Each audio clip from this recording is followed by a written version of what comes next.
जसनीत भाई कह रहे हैं मामा अर्थ, ठीक है भाई लगा लो मामा अर्थ का। कौन कौन से आते हैं वो हल्दी वाले, टर्मरिक, टन है भैया लोग को आजकल दीदी बनने का शौक हो गया है। सही बात। चारकोल लगा के भूत लगता है आदमी। एक इंसान चारकोल फेस मास्क लगा के मेरे सामने खड़ा हो गया तो मुझे लगा ये न जाने कौन सा प्रजाति प्रकट हो गई मेरे सामने। मैंने कहा डंडा लाओ, फिर मैंने छोड़ दिया, मैंने कहा चलो कोई बात नहीं जाने दो। ठीक है बच्चों, माउंटेन ड्यू। हाँ हाँ हाँ, बोलो बच्चों आज हम क्या पढ़ेंगे? अरे सर जीवन में और रखा ही क्या है? आज पढ़ेंगे एनजीओ, आज पढ़ेंगे हायर परचेज, खत्म के सब खत्म। अरे सर क्या मस्त स्पीड चल रही है, अरे एकदम मस्त, मजे आ रहे हैं जीवन के। बच्चों ये बताओ, ठीक है आप दिल्ली कब आ रहा है? आएगा बेटा आएगा, बाबा दिल्ली आएगा, टेंशन ना लो, 6 तारीख को बाबा दिल्ली आ रहा है। ठीक है कैसे पढ़ेगा ये बताओ? एनजीओ हो गया नहीं कि एनजीओ थोड़ी हुआ है, कैसी बात कर रहे हो? चैरिटेबल और अच्छा एनजीओ हो गया, लोकल बॉडी बाकी है। सही कह रहे हो बच्चे आप, लोकल बॉडी बाकी है। लोकल बॉडी से पहले हायर परचेज को निपटाते हैं। अरे मेरा कोई जन्मदिन नहीं है भाई आज, साल में कितनी बार पैदा करोगे मुझे भैया? ठीक है जब आता है तब विश करता नहीं कोई। हायर परचेज कंपनी बहुत बढ़िया। छोटी सी ऑडिट से शुरू करते हैं, फिर एनजीओ की तरफ आगे बढ़ेंगे, लोकल बॉडी की तरफ आगे बढ़ेंगे। मेरे मुंह से आज एनजीओ बहुत निकल रहा है बच्चों, क्योंकि मैं आखिरकार एक एनजीओ ही चला रहा हूं। मेरी समाज सेवा। सही बात, सही बात बच्चों। मुझे कल कोई कह रहा था पैसे वैसे भी कमा दिया करो, समाज सेवा ही करते रहोगे। सही बात। हाँ हाँ मॉर्निंग वॉक पे जा रहा हूँ मैं, डैडी के साथ जाता हूँ, कोई दिक्कत नहीं है। चलिए आहिस्ता आहिस्ता चलता हूँ। देखिए हायर परचेज कंपनी की बात करते हैं, कोई दिक्कत वाली बात नहीं। आपको दान कर दूं, कोई नहीं लगा दीदी आपको, आपको कहाँ दान करूंगा? चलिए आपका दान तो आपके घर वाले ही करेंगे, कन्यादान। चलो जी आगे बढ़ते हैं, शुरू करते हैं जी। हायर परचेज में है ही क्या बच्चों? मतलब कुछ नहीं पढ़ना, पढ़ना है तो जाओ। Sir hire purchase company cheque करो ना, तो यार देखो हायर परचेज एग्रीमेंट किया होंगे उसने। अच्छा हायर परचेज एग्रीमेंट किया होंगे, छोटी सी ऑडिट, बिल्कुल छोटी सी ऑडिट, एक तो सी, फिर आगे बढ़ेंगे, थोड़ी लोकल बॉडी में टाइम लगेगा, फिर चेक खत्म बस। हाँ तो हायर परचेज बहुत बढ़िया। हायर परचेज कंपनी में सबसे पहले चेक करो जी, जल्दी जल्दी बताओ बच्चों, अब तो आप थोड़े प्रो हो चुके हो। Examine the higher purchase agreement. ये बताओ जी हायर परचेज एग्रीमेंट में क्या क्या होगा, जरा बताएंगे आप? हायर परचेज एग्रीमेंट सुन लो, हायर परचेज एग्रीमेंट में क्या क्या होगा? हायर परचेज एग्रीमेंट में होगा जी सबसे पहली बात तो इंस्टॉलमेंट कितनी है, ठीक है जी। ड्यू डेट क्या है, ठीक है जी।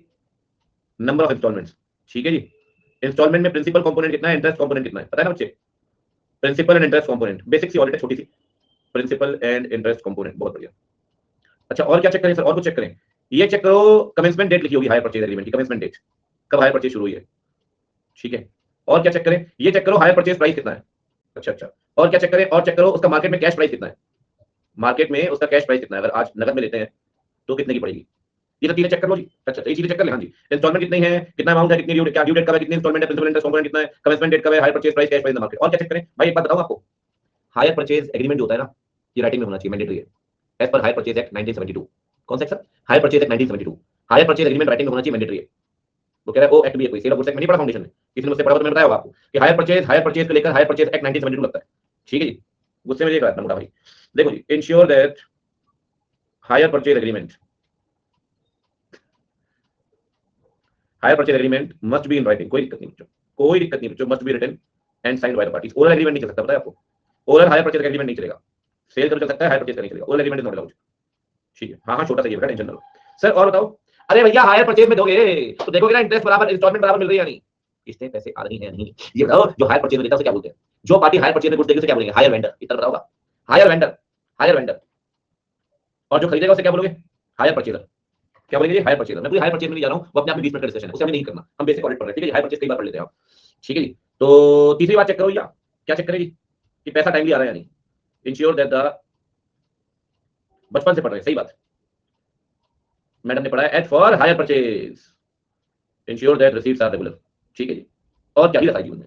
और बताओ सर, बस खत्म हो गई है?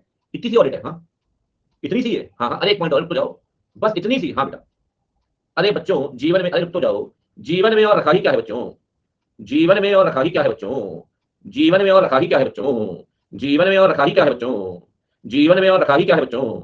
जीवन में और रखा ही क्या है बच्चों? बहुत बढ़िया, खत्म हो गया। हाँ बस इतना ही। 3 नंबर में आएगा, उसके ऊपर इसकी वर्थ नहीं है। 3 नंबर से इसके ऊपर इसकी वर्थ नहीं है। सही बात।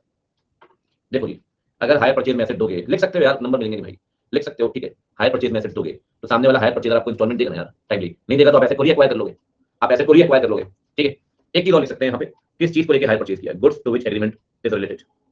कौन सी चीज दिया हायर परचेज में? खत्म है जी, खत्म है जी, दम ही नहीं है जी। थर्ड पॉइंट है भैया, ए सारे बच्चे एक बार सुन लो, तीसरा पॉइंट, अगर आपका क्लाइंट हायर वेंडर है तो हायर परचेज में देगा। अगर हायर परचेज में देगा मशीनों को, गुड्स को, तो उसे हायर परचेज का रेंटल मिलेगा, इंस्टॉलमेंट मिलेगी। तो आप ऑडिटर के जैसे चेक करोगे ना कि बराबर पैसा आ रहा है या नहीं टाइम पे, क्योंकि अगर टाइम पे पैसा नहीं आ रहा है तो हायर वेंडर ये एक्वायर कर लेगा हायर परचेजर से। मेरे को ऐसा लगा पहली बार कि आपको हायर परचेज पता होगा, ठीक है, लेकिन अब लग रहा है मुझे आपको हायर परचेज पढ़ाना चाहिए था पहले। पढ़ा दो बच्चों हायर परचेज, पढ़ा दो, पढ़ा दो, ठीक। जसनीत कह रहा है हाय हाय हायर परचेज, चलो कोई दिक्कत नहीं, अरे रखा ही क्या है। हाँ ये बात सही बोली विक्रम भाई, देखो बहुत लोगों को डाउट हो रहा होगा, ये है ए, ये है बी, इसने मशीन दी फॉर एग्जांपल बी को, ठीक है, नहीं भैया शॉर्ट में समझ लो, बी ने पेमेंट की, कुछ पेमेंट तुरंत कर दी एज डाउन पेमेंट, ठीक है, और कुछ पेमेंट किस्तों में कर रहे हैं जी, किस्तों में, ठीक है जी। जो दे रहा है वो हायर वेंडर है, और जो मशीन ले रहा है वो हायर परचेजर है। ये कई बार इसे हायर भी कहते हैं। सर हम ऑडिट कर रहे हैं हायर वेंडर की,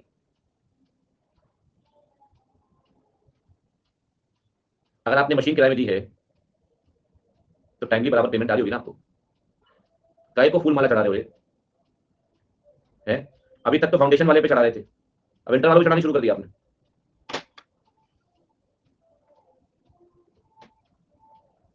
कह रहा है ऑल्सो डिफरेंस बिटवीन, अरे लाला सौरभ भाई, ऑपरेटिंग लीज में तो मशीन वापस ही कर दोगे ना, यहाँ लास्ट इंस्टॉलमेंट के बाद पैसा आपके पास आ जाएगा।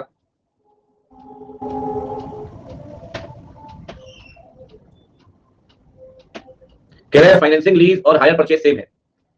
देखिए जी, फाइनेंसिंग लीज में एक तरह का लोन एग्रीमेंट होता है, ठीक है, सुनते जाए मेरी बात जरा। यहाँ पे एक तरह का हायर एग्रीमेंट है, वो जितने भी किस्तें पे करेगा उसे हायर चार्जेस मानते हैं, as the hire charges, as the hire charges, ठीक है। फर्क है साहब इसमें, मैं आपको बताऊं, मैं हायर परचेज में आधे घंटे का डिस्कशन कर सकता हूं, लेकिन अब जो आप लोग कर रहे हैं ये टाइम की वेस्टेज है, किसमें कितना समय लगाना है वो मुझे पता है सर, और आपके लिए कहाँ क्या जरूरी है वो मैं आपको बता रहा हूं। अब हम इसमें टाइम वेस्ट कर रहे हैं क्योंकि this topic does not deserve, ठीक है। जितना था मैंने बता दिया, आप पहली बार बोला कि आप मुझे बोल रहे हो मैं बोल रहा हूं आगे बढ़ो, हर बार मैं आपको लगता है मैं धीरे पढ़ा रहा हूं। सर लीजिंग कंपनी में प्रॉपर टाइम लगाया, हायर परचेज में दम ही नहीं है साहब। मैं फाउंडेशन में सेवा गुड सेक में हायर परचेज पढ़ाता हूं 35-40 मिनट, अब सर यहाँ हायर परचेज में क्या पढ़ाऊंगा आपको, मतलब चलो खैर कोई बात नहीं, चलिए जी अब थोड़ा इस पे टाइम लगाते हैं, ठीक है, थोड़ा इस पे टाइम लगाते हैं लोकल बॉडी में, चलिए थोड़ा इसमें टाइम लगेगा। इसमें आपने को 3 चीजें देखनी है, समझ लगा ध्यान से, क्या बच्चे थोड़ा सिस्टमैटिक समझोगे ध्यान रहेगा। इसमें पढ़नी है 3 चीजें लोकल बॉडी के अंदर, ये आखिरी ऑडिट चैप्टर की, इसके बाद गवर्नमेंट है और सीधे फिर कोऑपरेटिव, ठीक है जी। 3 चीजें, सबसे पहले पढ़ना है जी ऑब्जेक्टिव पढ़ेंगे बच्चों, ऑब्जेक्टिव, अच्छा जी, हाँ जी ठीक है, ऑब्जेक्टिव पढ़ेंगे ऑडिट के। फिर पढ़ना है जी ऑडिट प्रोसीजर वगैरह पढ़ेंगे, ऑडिट होती कैसे है, ठीक है जी। तीसरी पढ़ेंगे जी टाइप्स ऑफ ग्रांट्स, इनको ग्रांट तो मिलती है, ये पढ़ेंगे। और इससे पहले थोड़ा आपको बताता हूँ लोकल बॉडी होती क्या है, थोड़ा वेट करना, ठीक है बच्चे। वैसे जब लोकल बॉडी आप पढ़ेंगे ना, गवर्नमेंट ऑडिट का पूरा चैप्टर पढ़ना है, इसके साथ कनेक्टेड, लेकिन फिर भी मैं इसी यूनिट में डालता हूँ लोकल बॉडी, ठीक है। अब पूरी बात समझिए बच्चों, आपके यहाँ पे कोई नगर पालिका होगी, जिस भी शहर कस्बे में आप रहते हैं कोई नगर निगम होगा, ठीक है। जैसे दिल्ली में है municipal corporation of Delhi, Mumbai में है बीएमसी, और दिल्ली में एक और है, हाँ सही बात, NDMC, new Delhi municipal corporation, एक है डीडीए, दिल्ली डेवलपमेंट एसोसिएशन, ठीक है जी, अलग अलग, एक एसडीएमसी भी, साउथ दिल्ली वाला, सही कह रहे हो बच्चों। एक बात बताओ, ठीक है, एक बात बताओ, अगर municipal corporation of Delhi, municipal corporation of Delhi, MCD, this is the municipal corporation of Delhi, मैं आपको 2-3 एग्जांपल देता हूं, थोड़ा समझते हैं, ठीक है। एक है फॉर एग्जांपल कोई भी ले लो, एक्स वाई जेड, इसने कहा एमसीए, खन्ना जी ने, क्या नाम है जी, म्युनिसिपल कॉर्पोरेशन ऑफ अमृतसर, ये नाम है, ठीक है। कई जगह आपने देखा नगर पालिका कहते हैं, नगर पालिका, भैया ministry of corporate affairs and वो नहीं है, म्युनिसिपल कॉर्पोरेशन ऑफ अमृतसर। कई जगह आपने नगर पालिका सुना होगा, नगर निगम सुने होंगे, जबलपुर नगर निगम ऐसा करके, ठीक है। अब जबलपुर नगर निगम, नगर निगम उदयपुर, सही बात, नगर पालिका अध्यक्ष, सही बात, जबलपुर नगर निगम, ठीक है। अब मेरी बात सुनो, आपको पता है बच्चे क्या, कि इनको पैसा आता है स्टेट गवर्नमेंट से मेजर। अगर फॉर एग्जांपल आप जबलपुर नगर निगम की बात करिए, तो जबलपुर नगर निगम के पास पैसा कहां से आएगा, स्टेट गवर्नमेंट से पैसा देती है। फॉर एग्जांपल इनकी state government, MP state government पैसा देगी। और कहां से पैसा आएगा जी, इनके पास पैसा आएगा जी ग्रांट से, इन्हें कई तरह की ग्रांट मिलती है, और ग्रांट भी गवर्नमेंट से मिलती है, ग्रांट भी गवर्नमेंट से मिलती है। अब थोड़ा बात करते हैं, समझना ध्यान से, ठीक है सर। म्युनिसिपल कॉर्पोरेशन को कितने तरह की ग्रांट मिलेंगी, 3 तरह की, 3, थोड़ा समझना। फॉर एग्जांपल जबलपुर नगर निगम को बोला गया कि जी आपको ना हम 25 करोड़ रुपए दे रहे हैं, 25 करोड़ रुपए, क्योंकि हर साल देते हैं इसलिए साल भी दे रहे हैं, एडमिनिस्ट्रेटिव खर्चे हैं आपके, थोड़े बहुत रखरखाव के खर्चे, रिपेयर मेंटेनेंस चीजों का, ये 25 करोड़ रुपए आपको दे दिए। फिर इनको 15 करोड़ मिले। 15 करोड़ के लिए बोला गया कि काम करना है जी, ऐसा है कि फुटपाथ वगैरह बनाने हैं कुछ स्पेसिफिक एरिया में, कि वहां पेडेस्ट्रियन के लिए रास्ता नहीं है, तो बेचारे बड़ी दिक्कत होती है, और एक फुटओवर ब्रिज भी बनाना है, कि फुटओवर मतलब क्रॉस करते हैं रोड से बड़ा रिस्क रहता है। एक एफओबी बनेगा, फुटओवर ब्रिज बनेगा, और एक आपका वहां पे क्या कहते हैं पेमेंट बना देंगे पेडेस्ट्रियंस के लिए, ताकि पेडेस्ट्रियन जो लोकल चलने वाले लोग हैं, पेडेस्ट्रियन समझते हैं चलने वाले, वो पे चल सके। तो अब एक बात समझो, 15 करोड़ रुपए, हाँ गड्ढे खोदेंगे उस पर बात करेंगे गड्ढों पे, ठीक है, थोड़ी पढ़ाई कर लेते हैं अभी। तो 15 करोड़ रुपए मिले आपको पेमेंट बनाने के लिए फुटओवर ब्रिज के लिए, ठीक है। ये 25 करोड़ हर साल मिलते हैं जी, नो स्पेसिफिक पर्पस के साथ। इसे बोलेंगे this is known as general purpose grant. क्या बोलेंगे? जनरल पर्पस ग्रांट, हर साल मिलती है, basic repair maintenance salary administrative खर्चे, जनरल पर्पस ग्रांट। इसे बोलेंगे जी, इसे बोलेंगे special purpose grant, special purpose grant, ठीक है। आपको पता है सर, कई बार ऐसा होता है, अब जैसे फॉर एग्जांपल क्या हुआ कि एमसीडी की जगह थी, ये चलो जबलपुर नगर निगम की बात करते हैं, ठीक है। जबलपुर नगर निगम के पास एक जगह थी, वो पार्किंग के लिए इस्तेमाल हो रही थी, उसका वो टेंडर देते थे, हर साल टेंडर निकलता है पार्किंग का, ठीक है। टेंडर निकलता था जी साल का 30 लाख रुपए का ऑन एन एवरेज, 30 लाख रुपए इनको मिल गए। जो कॉन्ट्रैक्टर है अपने पैसे कमाता रहता है, पार्किंग में ही होता है, पार्किंग में होता ही है, पार्किंग टेंडर निकलते हैं दिल्ली वगैरह हर जगह, बोली लगती है, ऑप्शन लगता है, पार्किंग का पैसा वो चला गया, टेंडर मिल गया, पैसा आ गया, ठीक है। अब क्या हुआ, इनको 30 लाख रुपए हर साल उस पार्किंग से कमाई हो रही थी। अब क्या हुआ, स्टेट गवर्नमेंट ने स्कीम लगाई थी, एमपी स्टेट गवर्नमेंट ने फॉर एग्जाम्पल, कि हमको एमपी के 4 शहरों में, भोपाल, इंदौर, जबलपुर, ग्वालियर, 4 शहरों में 4 मल्टी लेवल पार्किंग बनानी है, मतलब टोटल बनेगी 16 पार्किंग, और ये स्टेट गवर्नमेंट चलाएगी। अब एक बात सोचो, स्टेट गवर्नमेंट ने नगर निगम को अप्रोच किया, बोले आपकी जो पार्किंग बड़ी पुराने तरीके की है और ग्राउंड पार्किंग होती है, वो भी नहीं पाती, जगह भी नहीं, भीड़ भी इतनी है, अब मल्टी लेवल पार्किंग बनाएंगे, हम आपसे जगह ले रहे हैं। अब आपका अधिकार खत्म और राज्य सरकार का अधिकार शुरू, अब आपका अधिकार खत्म, नगर निगम का अधिकार खत्म और राज्य सरकार का अधिकार शुरू। सर रेवेन्यू लॉस हुआ इनको, रेवेन्यू लॉस हुआ, 30 लाख जो हर साल कमा रहे थे वो तो खत्म हो गया। सर कई बार ऐसा होता है कि राज्य सरकार के किसी स्टेप से लॉस होते हैं, आपको किसी ऐसे स्टेप से, उसमें राज्य सरकार पता आपको क्या देगी? राज्य सरकार क्या बोलेगी इनको? राज्य सरकार बोलेगी ऐसा है जी नगर निगम, आप एक काम करो, ये 10 करोड़ रखो, और मतलब अपना लॉस कंपेंसेट करते रहो बैठ के, ये 10 करोड़ पकड़ो, अपना लॉस कंपेंसेट करते रहो बैठ के। ये 10 करोड़ रुपए जो देगी ना, इसे पता क्या बोलेंगे? This is known as compensatory grant, compensatory grant, loss for compensation, this is known as compensatory grant, ठीक है। General purpose grant, special purpose grant, compensatory grant, compensatory. तो बच्चे 3 तरह की ग्रांट होती है, और नवंबर 20 में 3 या 4 नंबर क्वेश्चन आया था, हमने पिछली क्लास के बाद 3 सेशन लिए, तीनों जोरदार, एक टेस्ट लिया, एक मैंने सेशन यूट्यूब में रखा था, सारे क्वेश्चन निपटा दिए सर, क्या करेक्ट इनकरेक्ट, क्या थ्योरेटिकल, क्या केस स्टडी, क्या एक्सपेरिमेंट और क्या पास्ट ईयर। ऐसे जैसे ये चैप्टर खत्म होगा इसका भी सेशन रखेंगे, ठीक है। और तीसरा तो कल हमने लिया ए में क्या कहने, क्या कहने, कह रहे एमसीक्यू याद मत दिलाओ, क्यों नहीं बनेंगे एमसीक्यू में आपको, कल मॉर्निंग वाला तो बजाता सही में, कोई दिक्कत नहीं है सर, यूट्यूब का सेशन बहुत मस्त था, सही बात। चलिए, तो इसे भी निपटाएंगे ऐसे, बहुत क्वेश्चन डिस्कस हुए, बहुत। देखो 3 तरह की ग्रांट है, 3। जनरल पर्पस ग्रांट, जो कहीं ना कहीं आपके नीड और रिसोर्सेज के गैप को फिल करेगी, क्योंकि आपकी ऑब्वियस सी बात है, पैसे कम है हर साल, खर्चे ज्यादा है, उसे फिल करेगा जनरल पर्पस ग्रांट। अब सर अगर बात करें स्पेशल पर्पस की, ठीक है, these grant under various enactment are given to local bodies as compensation, ये लाइन पढ़ना था, compensation on account of loss of any revenue on taking over tax by state government from local government। अगर कोई ऐसी चीज जो state government आपसे आपसे आपसे टेक ओवर कर लेती है from the local body, local government कुछ नहीं होता, लोकल बॉडी, उसके लॉस के लिए कंपेंसेशन आपको मिलेगा, उसे क्या बोलेंगे? कंपेंसेटरी ग्रांट, ठीक है जी, कंपेंसेटरी ग्रांट, बहुत बढ़िया। ये हो गई 3 तरह की ग्रांट। अच्छा और बताइए सर, और समझिए, लिखते हैं यहाँ पे, एक बार लिख देते हैं जी, जल्दी जल्दी बोले आप सब, तीनों के नाम बताओ फटाफट से, तीनों के नाम बताओ जी। पहली ग्रांट कौन सी? General purpose grant. ये क्यों रिसीव करेंगे जी, ये क्यों रिसीव करेंगे बच्चों? These are received to fill the gap between the needs and resources of the local body, general purpose, जिसका कोई स्पेशल पर्पस नहीं होगा। अच्छा दूसरी बताओ जी, दूसरी है जी स्पेसिफिक पर्पस है स्पेशल पर्पस दोनों एक ही, ऐसी कोई दिक्कत नहीं है। ये मिलेगी जी किसी पर्टिकुलर पर्पस के लिए, किसके लिए मिलेगी बच्चे? For some particular purpose. These are received for some particular purpose और स्पेसिफिक एक्टिविटी, स्पेसिफिक एक्टिविटी। और तीसरी ग्रांट कौन सी है जी? तीसरी है जी आपकी कौन सी? Compensatory grant, compensatory grant. ये कौन देगा बच्चों आपको? कौन सी गवर्नमेंट देगी है और क्यों देगी? This grant is provided to compensate the loss, to compensate the loss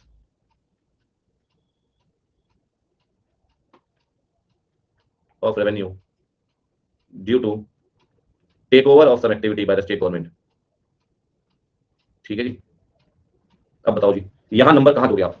ऐसा मौका दोगे इंस्टीट्यूट नंबर काट ले, है बच्चों? मतलब ही नहीं, ऐसा मौका तो देना ही नहीं है जी, ऐसा मौका तो देना ही नहीं है। ठीक है जी, बहुत बढ़िया, हम उनसे नंबर छीन लेंगे। आगे बढ़े सर, बहुत बढ़िया, आप सुनो ध्यान से। एक बात आपको बताऊं बच्चों, जो छोटी लोकल बॉडीज होती है ना, नगर पालिका, उनकी ऑडिट पता है कौन करता है? Local audit wing. State government की ऑडिट विंग होती है, audit wing, local audit wing, वो करती है ऑडिट। डिपार्टमेंट होता है स्टेट गवर्नमेंट का, लोकल ऑडिट विंग वो करती है ऑडिट। लेकिन जो बड़ी बड़ी बड़ी लोकल बॉडीज हैं, बीएमसी है, एमसीडी है, एनडीएमसी है, इनका ऑडिटर एक्सटर्नल होता है, एक्सटर्नल होता है, ठीक है, एक्सटर्नल, सही बात। तो एक बात जरूर ध्यान रखिए, जब कभी आपको अपॉइंट करें तो अपॉइंटमेंट देख लेना ठीक तरीके से हुआ या नहीं, ठीक है ना, ठीक तरीके से हुआ या नहीं, ठीक है बच्चे। तो छोटी लोकल बॉडी की ऑडिट करती है लोकल ऑडिट विंग, लेकिन जो बड़ी म्युनिसिपल कॉर्पोरेशन है ये एक्सटर्नल ऑडिटर अपॉइंट करती है, सीए वगैरह को। तो ये जरूर इंश्योर कर लेना कि आपका अपॉइंटमेंट ठीक से हुआ या नहीं, काफी इंपॉर्टेंट है बच्चे, ध्यान रखिए पॉइंट, करेक्ट इनकरेक्ट के लिए, करेक्ट इनकरेक्ट के लिए, ठीक है बच्चे।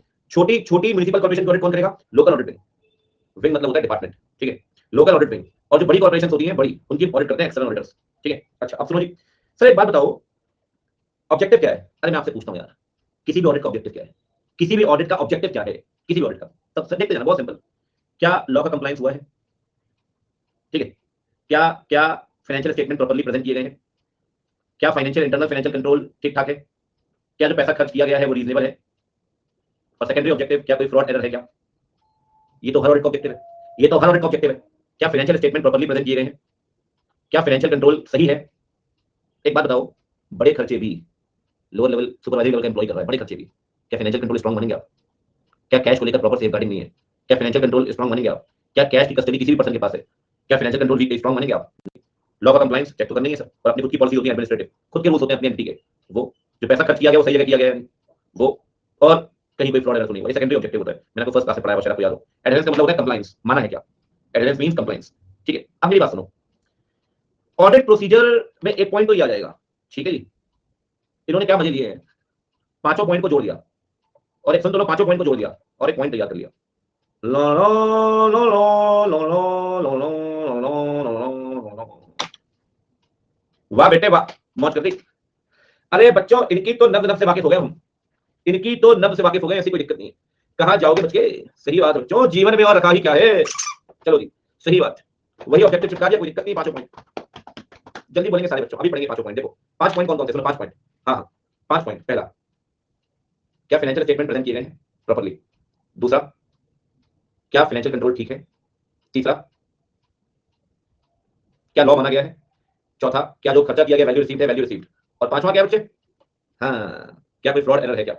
क्या कोई फ्रॉड एरर है क्या बच्चों? कहीं कोई दिक्कत वाली बात तो नहीं है? टेंशन तो है ही नहीं, समस्या तो बिल्कुल भी नहीं बच्चा वाली, ठीक है, कोई दिक्कत तो नहीं है जी। Financial statement, financial control, adherence of law, value received, सही बात, और फ्रॉड एरर, बहुत बढ़िया बच्चों, कोई दिक्कत नहीं बच्चों, कोई दिक्कत नहीं। चलिए जी, बढ़िया, बहुत बढ़िया, ठीक है। Adherence to law, done done done done done done done done done done, ठीक है बच्चों। चलिए अब सुनो, ग्रांट डन है, ऑब्जेक्टिव डन है, प्रोसीजर के दो पॉइंट डन है सर, बाकी बाकी चार पॉइंट ये पढ़ेंगे गवर्नमेंट के साथ। जैसे गवर्नमेंट ऑडिट पढ़ाऊंगा कल आपको, वैसे ये पॉइंट ऑटोमेटिकली कनेक्ट कर दूंगा, ऑटोमेटिकली कनेक्ट कर दूंगा। ये सिर्फ एक औपचारिकता रह जाएंगे, पता है क्यों? अभी पढ़ाऊंगा ना, मजा नहीं आएगा सर, बहुत डिटेल में पढ़ना है इनको, बहुत डिटेल में करना है, चलो बहुत डिटेल में। आज गवर्नमेंट स्टार्ट करेंगे, लेकिन गवर्नमेंट लगेगा आज का लेक्चर, कल का भी थोड़ा पार्ट लगेगा, ऐसे खत्म नहीं होता गवर्नमेंट। गवर्नमेंट का चैप्टर बना रखा है मैंने, ठीक है। अब जल्दी से बता दो भाई, ताकि ये कहानी खत्म करके आगे गवर्नमेंट का चैप्टर स्टार्ट करें। जल्दी जल्दी बोलिए सारे बच्चे एक बार फिर से, ऑब्जेक्टिव में क्या? Ensure that financial statement are presented fairly, और ensure the strength and weakness of the financial control, of the financial control, ठीक है जी। फाइनेंशियल स्टेटमेंट, फाइनेंशियल कंट्रोल, ठीक है। तीसरा बताओ जी, थर्ड बताओ जी, ensure compliance of legal and administrative, administrative मतलब खुद भी एंटिटी की अपनी कुछ रिक्वायरमेंट्स होती है, ठीक है, हर एंटिटी के अपने नियम कायदे होते हैं, ठीक है जी। एडमिनिस्ट्रेटिव रिक्वायरमेंट्स, बहुत बढ़िया बच्चों। फोर्थ बताओ, ensure that value is received on expenditure incurred। और बताओ जी पांचवा point, detection of fraud errors, ठीक है जी।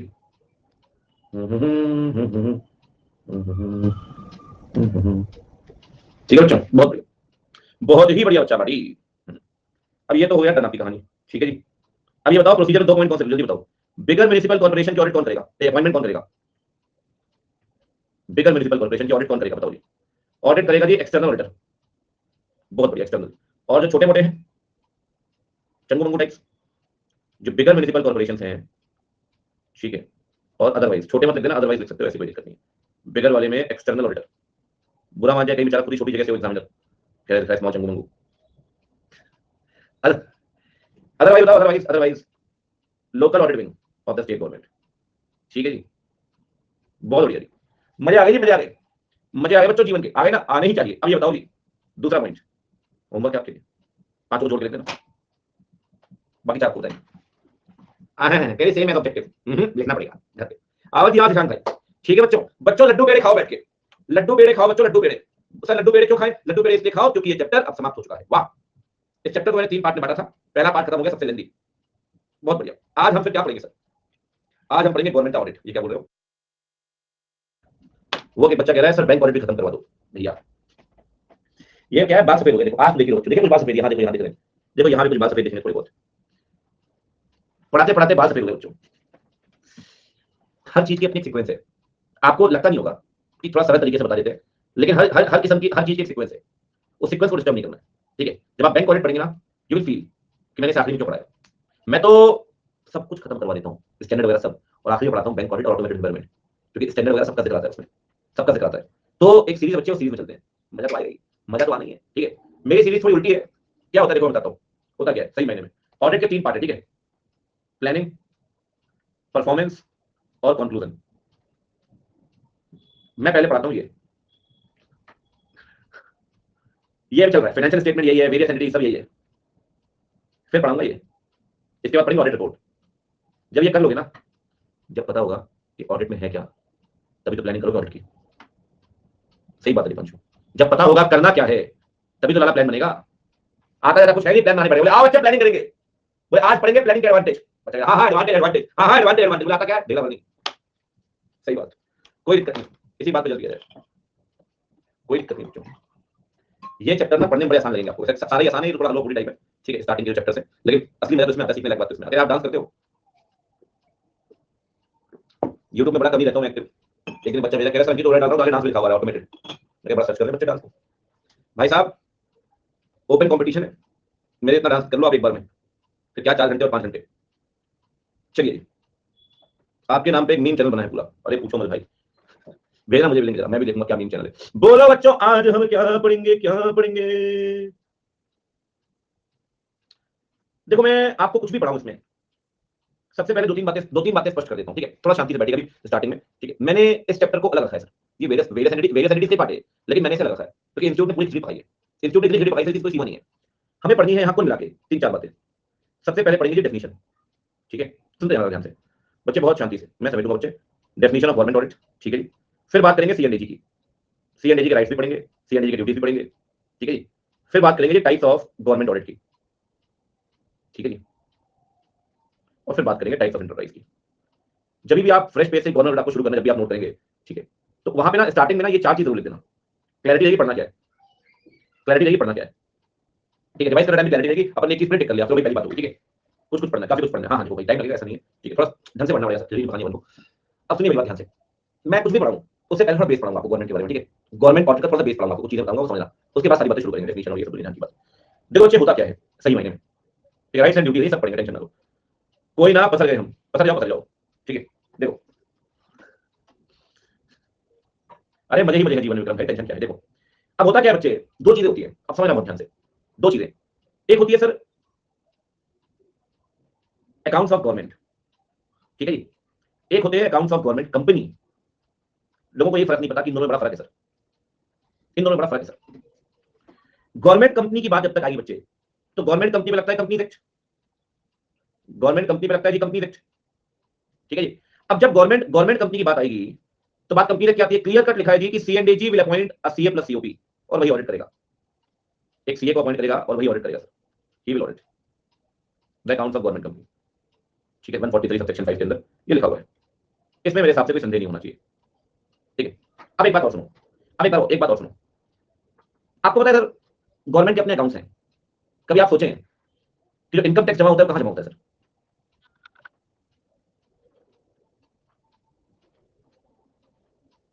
इनकम टैक्स डिपार्टमेंट में, डिपार्टमेंट ऑफ रेवेन्यू में। और कुछ जो जीएसटी सीजीएसटी आता है, जो एसजीएसटी आता है, कहां जमा होता है सर? ये कहां जमा होता है? नो कमेंट्स, आईटीओ में। देखो ये जो कंपनी में पेनाल्टी पड़ते हो 2 लाख 5 लाख 10 लाख 15 लाख 50 लाख, ये कहां जमा होती है सर? आपको पता है? नहीं, भारत सरकार का अपना खाता है। एक तो सबसे पहले बुक बंद कर दो और हीरो मत बनना बीच में, ठीक है। भारत सरकार का अपना खाता है, उसे कहते हैं consolidated fund of India,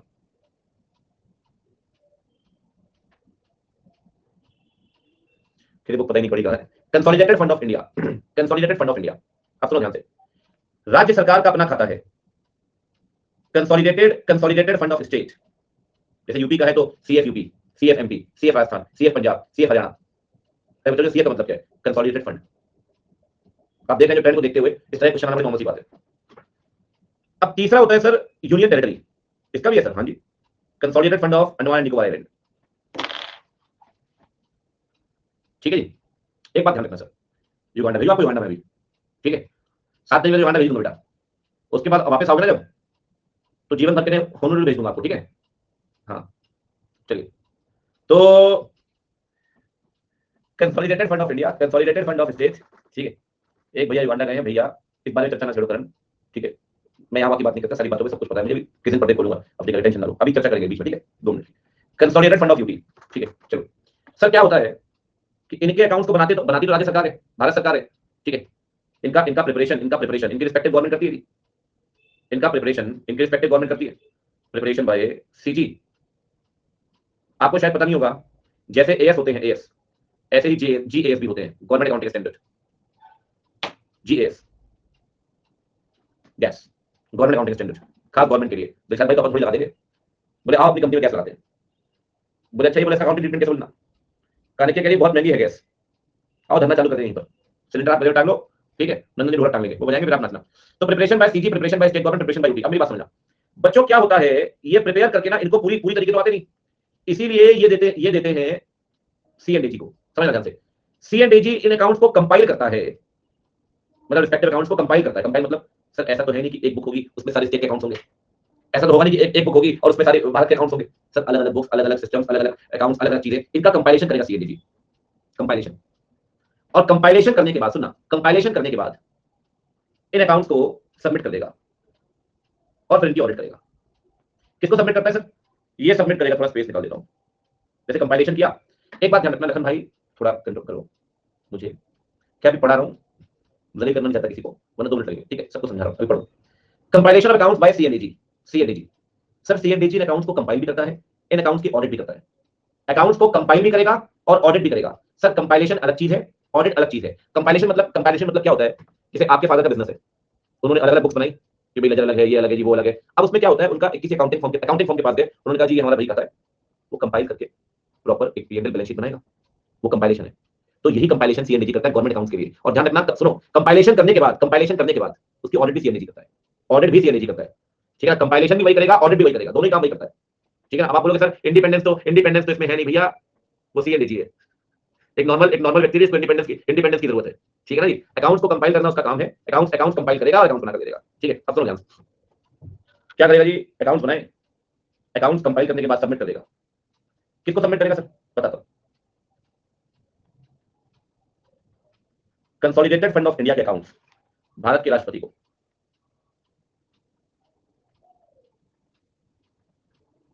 state के अकाउंट्स उस राज्य के गवर्नर को, और यूटी में होता है एडमिनिस्ट्रेटर। दिल्ली और पौंडीचेरी स्पेशल स्टेट है, वहां पे सीएम भी है और एलजी है, तो वहां एलजी को देगा। अदरवाइज अगर अंडमान निकोबार, दमन एंड दीव, ठीक है, दादरा नगर हवेली और लद्दाख, वहां पे एडमिनिस्ट्रेटर उनको देगा, एडमिनिस्ट्रेटर को, ठीक है ना। तो ध्यान रखना बच्चे, सुनना मेरी बात ध्यान से, प्रिपेयर करती है रिस्पेक्टिव गवर्नमेंट, कंपाइल करता है सीएनडीजी, सबमिट करता है इनको, और इनको सबमिट करने के बाद उसकी ऑडिट करता है सीएनडीजी। मैं यहाँ पे लिख रहा हूँ, बस स्पेस नहीं है। सबमिट करने के बाद क्या करेगा जी, उनकी ऑडिट करेगा, ऑडिटेड बाय सीएनडीजी, और फिर ऑडिट रिपोर्ट देगा। फिर वो ऑडिट रिपोर्ट पेश होती है कहां पे, संसद में या विधानसभा, जैसा भी इसके अकाउंट है, संसद में या विधानसभा, audit report will be provided.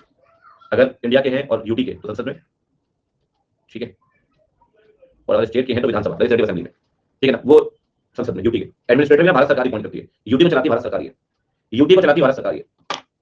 देखो जी ऐसा है प्रिया कि प्राइम मिनिस्टर और चीफ मिनिस्टर आते जाते रहते हैं, ठीक है, सरकारें गिरती बनती रहती हैं, इसीलिए अकाउंट्स की जहां तक बात है, तो अकाउंट जो है, ये अकाउंट बेसिकली हम इनको नहीं देते, हम देते हैं प्रेसिडेंट और गवर्नर, कुछ भी respect of the political situation in the country और the state, we have to provide accounts to the concern governor और द प्रेसिडेंट ऑफ इंडिया। ये कॉन्स्टिट्यूशनल पोजीशन है, ठीक है। वो कह रहा है पीएम फिक्स्ड है, हाँ भाई साहब बैठे, बात अलग है अभी, भाई साहब कह रहे हैं मैं नहीं जाऊंगा अभी, ठीक है, कोई दिक्कत नहीं है, भाई साहब बढ़िया है, कह रहे हैं विपक्ष में छोड़ो, यहाँ भी खतरा देख बीजेपी में उसी को दबा देंगे, ये भी ठीक है। बेचारा हर सीएम अपनी फोटो छोटी लगाता है, भाई साहब की फोटो बड़ी, कभी ध्यान से देखना, भाई साहब की फोटो हल्की सी बड़ी होगी और सीएम की हल्की सी छोटी, जरूर दिखेगी आपको। ठीक है, अरे ठीक है, सीएम आपके दम पे बने, लेकिन अब सीएम को सीएम के दम पे रख दो ना। महाराज जी बड़े परेशान चल रहे हैं। खैर कोई नहीं, आगे बढ़ते हैं जी। कोई बात नहीं। तो प्रेसिडेंट भी तो चेंज होता है भैया। अब वो 5 जब उसका टेन्योर खत्म होगा तो चेंज तो हो गई, लेकिन बीच की उठा पटक से मतलब नहीं होता सर, और ये गवर्नमेंट की चीजें हैं। ठीक है, हाँ जो है वो है, कह रहे प्रेसिडेंट रिमोट कंट्रोल से होते हैं, उस मैटर में नहीं जाते, पॉलिटिकल चर्चा में नहीं करता, इस पे नहीं जाते अपन। ठीक है, वरना फिर वो बात से बात निकलेगी और दूर तक जाएगी। चलिए जी, कोई दिक्कत नहीं है, तो इस बात को बंद खत्म करते हैं, कोई दिक्कत नहीं है बच्चा बाड़ी। अब आगे बढ़ते हैं। ठीक,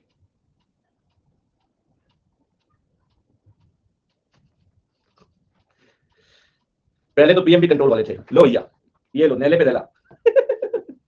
गजब, बहुत बढ़िया। ठीक है जी, कहानी खत्म। Okay, tata bye bye. भाई जो आप देखते हो ऐसा नहीं होता संदेश, प्रॉपर अकाउंटिंग स्टैंडर्ड लोकल तरफ नहीं बता रहा हूं मैं आपको, जो आप समझ रहे हैं, आपने जमा किया प्रॉपर्टी टैक्स में एंट्री कर ली, प्रॉपर सिस्टमैटिक बनता है एज पर द जीएस। चलिए जी शुरू करते हैं यात्रा। ठीक है, अब चैप्टर की शुरुआत की जाए। कह रहा है आपको नहीं कर गया, बच्चों का समर्थन तो मिल जाएगा। अरे भैया जब तक इस गंदगी से दूर रखो तब तक ठीक है। ठीक है, शुरू करते हैं जी गवर्नमेंट ऑडिट से। सबसे पहले बात करते हैं डेफिनेशन से। ठीक है, डेफिनेशन से। कांग्रेस चला गया तो बीजेपी वाले बच्चे नफरत करने लगेंगे, बीजेपी चला गया तो कांग्रेस वाले नफरत करने लगेंगे। तो इसलिए प्यार से रहो। क्या दिक्कत रही बच्चे जीवन में, प्यार कम नहीं होना चाहिए, बाकी तो क्या है। बच्चे फोन करेंगे, बाबा आप तो एमएलए बन गए, कम से कम 5 टिकट तो दिलवाई दो। बाबा मंत्री बन गया, अब तो विधायक टिकट दिलवा दो। सही बात। चलो बच्चों शुरू करते हैं। अब बच्चों वो कह रहा है सीए पास कर दो। हाँ आगे मत बढ़ लेना जीवन में सीए से। हाँ 10 साल ये बोले बाबा सीए पास करवा दो ना, बाबा को जुगाड़ बसर हो तो। बच्चों यूएन हैंडबुक की डेफिनेशन है, सुन लो, यूएन हैंडबुक की डेफिनेशन है गवर्नमेंट ऑडिट को लेकर। बहुत सिंपल सी डेफिनेशन है, यहां से अपन चैप्टर की शुरुआत करेंगे। ठीक है, यूएन यूएन एक हैंडबुक है गवर्नमेंट ऑडिटिंग को लेकर, उन्होंने चीज डिफाइन की, बहुत सिंपल डेफिनेशन है, कहीं ना कहीं ऑडिट डेफिनेशन से मिलता जुलता है।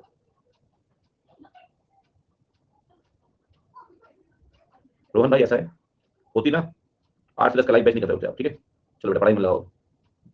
यूएन हैंडबुक गवर्नमेंट ऑडिट को लेकर इनकी डेफिनेशन है, सुनिए। इन्होंने कहा जी गवर्नमेंट ऑडिट को लेकर, government audit is objective systematic, सुनना ध्यान से, government audit is objective systematic, बिल्कुल डेफिनेशन लिख रहा हूं जिसमें बहुत सारा समझने लायक बातें नहीं होती, प्रोफेशनल एंड इंडिपेंडेंट एग्जामिनेशन। कुछ वर्ड की बात जरूर कर सकते हैं, कुछ वर्ड की बात जरूर कर सकते हैं। बच्चों एक बात बताओ, what is the meaning of independent? अगर सीएनडीजी सरकार से इन्फ्लुएंस है, क्या एग्जामिनेशन को इंडिपेंडेंट मानेंगे? नहीं। क्या अगर ट्रांसपेरेंट तरीके से काम नहीं कर रहा है तो क्या उसे ऑब्जेक्टिव मानेंगे?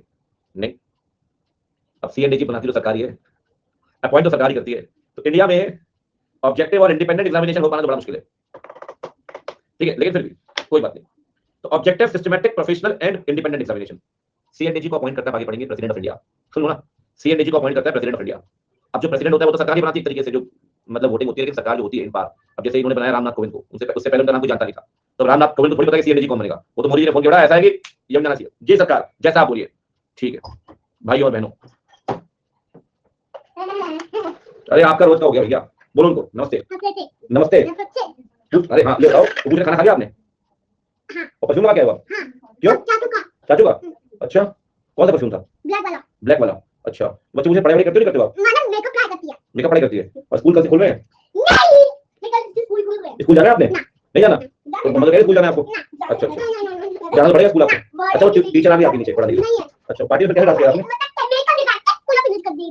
मेकअप फिनिश कर दिया था, अब हैवी सीनियर फेस ना मेरा। जाओ भैया, चलो लाइन शुरू करो, दो बोलो ऑल द बेस्ट। एबीसीडी हो गया, बाय बाय माना। अरे जाओ भैया, एबीसीडी कह रहा उसको छोड़ दो, किसी को मेरा दिखाते हो? नहीं ऐसे बोलेगी मेकअप में ना 2 मिनट की है नहीं पूरी, मेकअप करना है जिन्होंने। एक दिन मेरा बस चले तो पूरे जो ये होते हैं पूरा एकदम ढंग से मेकअप कर दूं इसका, उस दिन के बाद रोए पड़ेगी मेकअप नहीं चाहिए मुझे। ठीक है, अब मैं थोड़ा पहले डरती किसी नहीं है, तो ऊपर एक वार्डरोब में, मम्मा के रूम में वार्डरोब में ऊपर एक बॉक्स बना हुआ है बहुत ऊपर, वो खाली है बिल्कुल, मैंने खोला, मैंने यहाँ बंद कर दूंगा। अब उसके नाम से कितना डरा लो आप, उसकी हालत खराब रहती है, खाना खा लेती है, सब कर लेती है बेचारी, और वो बंद कर दूंगा, नो मेकअप, माना मेकअप नहीं लगाएगी, माना अच्छी बच्ची है। ठीक है भाई, अच्छी बच्ची। अरे करूंगा नहीं भाई, आपको पता नहीं है अभी कर क्या मैं father should do same technique, बढ़िया है, अच्छी बात है। देखो जी, तो objective systematic professional and independent examination किस चीज का भाई, किस चीज का एग्जामिनेशन करेंगे? एग्जामिनेशन करेंगे ऑफ फाइनेंशियल, ऑब्वियस सी बात है, एडमिनिस्ट्रेटिव कंट्रोल वगैरह चेक करें, उनकी पॉलिसीज होंगी एडमिनिस्ट्रेटिव डिपार्टमेंट वगैरह की, उनके अपने कंट्रोल्स होंगे, वो आप चेक करिए। सुनो बच्चे ध्यान से, objective systematic professional and independent examination of the financial administrative and other operation of private entity public entity. जल्दी बोलो, of private entity public entity, बोलते जाओ जी। Of public entity. मैं पूरी डेफिनेशन ना तोड़ रहा हूं बच्चे, डेफिनेशन को मैं पीसेस में ब्रेक कर रहा हूं, ठीक है, बिट्स एंड पीसेस में। ये बताओ पहले ऑपरेशंस होंगे या पहले ऑडिट होगी? ऑपरेशंस पहले, ऑडिट पहले? ऑपरेशंस पहले। तो ऑडिट कब होगी? ऑडिट होगी subsequently, subsequently to their execution. पहले ऑपरेशन फिर ऑडिट, ठीक है। अच्छा ये बताओ ऑडिट करते क्यों है? ऑडिट करते क्यों है? ताकि चीजों को इवैल्यूएट कर सके, उसे वेरीफाई कर सके, for the purpose of evaluating and verifying them. भाई साहब पूरी डेफिनेशन है, अभी और भी चीजें हैं इसमें, अगर पीछे में ब्रेक नहीं करेंगे तो बड़ी दिक्कत हो जाएगी ध्यान रखने में। एंड वेरीफाइंग देम, इनको समझ तो आता नहीं, सब बाहर से कॉपी कर लेते हैं। मैं तो कई बार कह चुका हूं आपसे, UN handbook. Objective systematic professional independent examination of financial, administrative and other operations of public entity made subsequently to their execution for the purpose of evaluating and verifying them। और एक बात बताओ, जब ऑडिट कर लोगे तो अल्टीमेटली क्या provide करोगे ऑडिट करने के बाद? Report, audit report. ये बताओ बच्चे, ऑडिट रिपोर्ट में क्या बताते हो? ऑडिट फाइंडिंग्स क्या है, और अगर कहीं कमियां हैं तो रिकमेंडेशंस फॉर फ्यूचर एक्शन, इन चीजों को, इन कमियों को आप कैसे दूर कर सकते हैं, रिकमेंडेशंस दे सकते हैं। तो presenting a report containing explanatory comments on audit findings, उसके साथ अपने conclusions और recommendation, together with conclusions and recommendation for future action। तो बताओ जी, गवर्नमेंट जो ऑडिट है ये रिपोर्ट बनाकर कौन देगा? हर कोई तो नहीं दे सकता। अब जैसे इंडिया में सीएनडीटी देगा तो रिस्पॉन्सिबल ऑफिशियल, अब अलग अलग कंट्री में ये लोग अलग अलग है, ये डेफिनेशन इंडिया की तो है नहीं। ये डेफिनेशन है जी, ये डेफिनेशन है, ठीक है, आपकी यूएन की, यूनाइटेड नेशंस की, ठीक है। और एक बात बताओ, मैं आपको बताता हूँ, गवर्नमेंट ऑडिट बहुत चीजों की होती है, आप पढ़ेंगे अगले लेक्चर में, आपको यही पढ़ना है। रिसीट्स की, पेमेंट्स की, लोन की, ग्रांट की, स्टोर एंड स्टॉक की, ऑपरेशंस की, कंट्रोल की, सबकी होती है, सब तरह तरह की ऑडिट्स होती हैं, तरह तरह की, सब देखेंगे हम, ठीक है। इन्वेस्टमेंट की, proprietary audit, performance audit, audit of sanctions, सब पढ़ना है हमने, ठीक है। सर फाइनेंशियल ऑडिट तो उसमें से पार्ट है, फाइनेंशियल ऑडिट तो उसमें से पार्ट है। जरूरी नहीं है गवर्नमेंट ऑडिट में हमेशा फाइनेंशियल ऑडिट ही हो, फाइनेंशियल के अलावा और भी कई सारी ऑडिट्स होती हैं, ठीक है। हाँ, अगर फाइनेंशियल ऑडिट होगी तो ओपिनियन देना ही आपका ऑब्जेक्टिव है कि क्या फाइनेंशियल स्टेटमेंट को फेयरली बनाया गया है या नहीं। अगर फाइनेंशियल स्टेटमेंट की करते हो तो फिर आपका ओपिनियन देना ऑब्जेक्टिव होता है। आपको पहली क्लास में पढ़ाया होगा, जब आप फाइनेंशियल ऑडिट करेंगे तो अल्टीमेटली आपका ऑब्जेक्टिव है कि क्या financial statement true and Fairlie present कर रहा है या नहीं, क्या financial statement true and Fairlie present कर रहा है या नहीं। तो लास्ट में बात कीजिए, and in the case of examination of financial statement, and in the case of examination of financial statement, expressing the appropriate professional opinion, expressing the appropriate professional opinion, किसको लेकर? Regarding the fairness of the presentation. आपको लगता होगा sir ये definition कहां आएगी? लगता है बच्चे डेफिनेशन आएगी?